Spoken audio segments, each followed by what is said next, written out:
حدیث میں آتا ہے کہ اگر تم نماز پڑھ رہے ہو اور تم یہ دیکھو کہ کوئی شخص تمہیں دیکھ رہا ہے تو تم سجدہ لمبا کر دو تو یہ شرک ہے۔ پہلے تمہارا سجدہ فرض کیجئے 10 سیکنڈ کا تھا، جب تم نے دیکھا کہ کوئی تمہیں دیکھ رہا ہے تو اب اس کے اوپر اپنے تقوی، اپنے تدین، اپنی نیکی کا روب جھاڑنے کے لیے اب آپ نے 5 سیکنڈ کا اضافہ کر دیا، 15 سیکنڈ کا سجدہ کیا۔ یہ 5 سیکنڈ کس کو سجدہ کیا آپ نے؟ یہ اللہ کے لیے نہیں ہے، یہ اس شخص کو دکھانے کے لیے ہے۔ یہ شرک خفی ہے۔ ظاہر بات ہے کہ اس کو ہم دیکھ نہیں سکتے، اس پر فتویٰ نہیں لگ سکتا، یہ دل کا معاملہ ہے، اندر ہی اندر کا معاملہ ہے۔ اس میں صرف واضح و نصیحت کی جائے گی، سمجھایا جائے گا کہ دیکھو بھائی یہ بھی شرک ہے۔ حضور نے فرمایا کہ شرک خفی کو پہچاننا اتنا مشکل ہے، ذرا آپ دیکھیے تمثیل، جتنا کہ کسی گھپ اندھیری رات کے اندر کسی سیاہ پتھر پر چلنے والی سیاہ چیونٹی کو دیکھنا مشکل ہے۔ کیا کیا چیزیں جمع کر دی حضور نے ایک تشبیہ کے اندر۔ رات انتہائی سیاہ ہے، پتھر انتہائی سیاہ ہے، اور اس پر سیاہ رنگ کی ایک چیونٹی چل رہی ہے، دیکھنا ممکن ہے؟ آپ نے فرمایا اتنا ہی شرک خفی کو پہچاننا مشکل ہے۔ تو شرک کی ایک تقسیم کیا ہوئی؟ شرک جلی اور شرک خفی۔ دوسری تقسیم شرک فی العقیدہ اور شرک فی العمل۔ ایک عقیدے کے اندر، نظریات میں، خیالات میں، عقائد میں شرک داخل ہو جائے، اور ایک یہ کہ عمل میں، عقیدے میں تو نہیں ہے، عمل میں ہے، یہ دوسری تقسیم ہو جائے گی۔ تیسری تقسیم امام ابن تیمیہ رحمۃ اللہ علیہ نے کی، شرک فی المعرفت اور شرک فی الطلب۔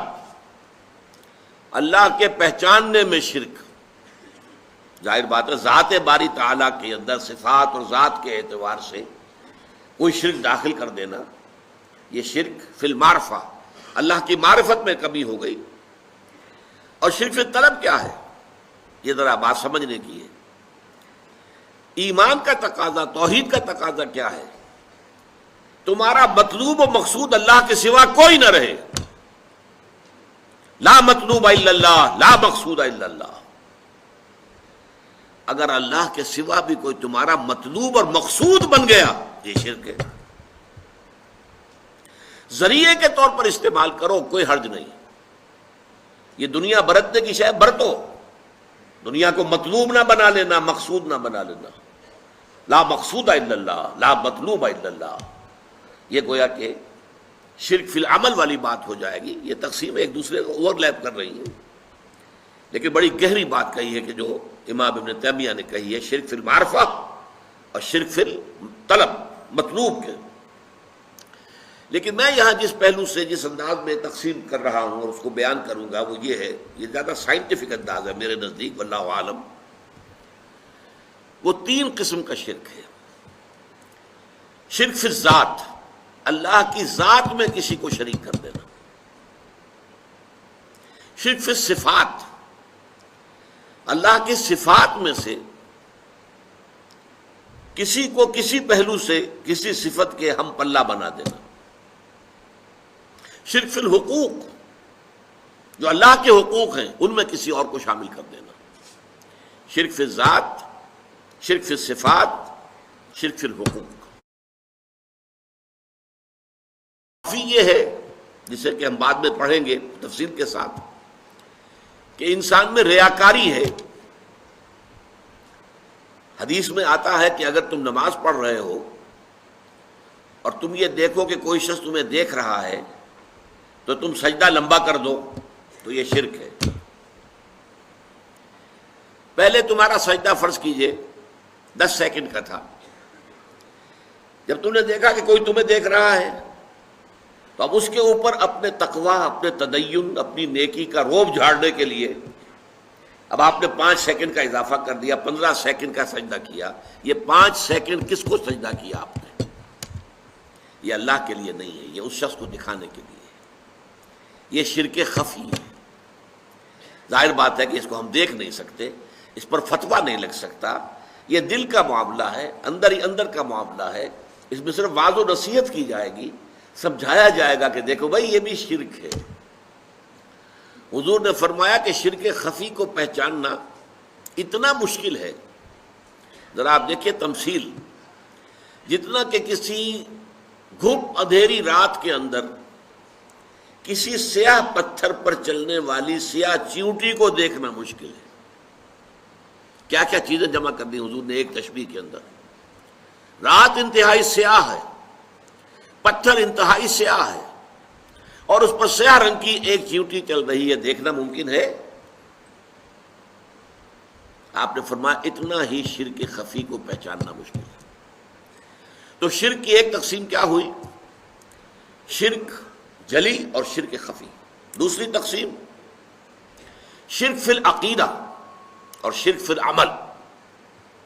ایک عقیدے کے اندر، نظریات میں، خیالات میں، عقائد میں شرک داخل ہو جائے، اور ایک یہ کہ عمل میں، عقیدے میں تو نہیں ہے، عمل میں ہے، یہ دوسری تقسیم ہو جائے گی۔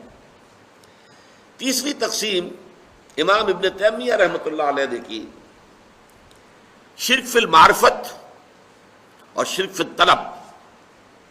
اللہ کے پہچاننے میں شرک، ظاہر بات ہے ذات باری تعالیٰ کے اندر صفات اور ذات کے اعتبار سے کوئی شرک داخل کر دینا، یہ شرک فی المعرفہ، اللہ کی معرفت میں کمی ہو گئی۔ اور شرک فی الطلب کیا ہے؟ یہ ذرا بات سمجھنے کی ہے۔ ایمان کا تقاضا، توحید کا تقاضا کیا ہے؟ تمہارا مطلوب و مقصود اللہ کے سوا کوئی نہ رہے، لا مطلوب الا اللہ، لا مقصود الا اللہ۔ اگر اللہ کے سوا بھی کوئی تمہارا مطلوب اور مقصود بن گیا، یہ شرک ہے۔ ذریعے کے طور پر استعمال کرو، کوئی حرج نہیں، یہ دنیا برتنے کی شے برتو، دنیا کو مطلوب نہ بنا لینا، مقصود نہ بنا لینا۔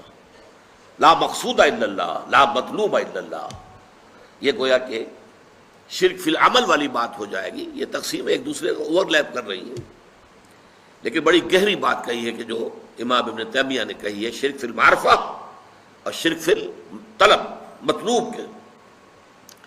لیکن میں یہاں جس پہلو سے، جس انداز میں تقسیم کر رہا ہوں اور اس کو بیان کروں گا، وہ یہ ہے، یہ زیادہ سائنٹیفک انداز ہے میرے نزدیک، واللہ عالم۔ وہ تین قسم کا شرک ہے۔ شرک فی الذات، اللہ کی ذات میں کسی کو شریک کر دینا۔ شرک فی الصفات، اللہ کی صفات میں سے کسی کو کسی پہلو سے کسی صفت کے ہم پلہ بنا دینا۔ شرک فی الحقوق، جو اللہ کے حقوق ہیں ان میں کسی اور کو شامل کر دینا۔ شرک فی الذات،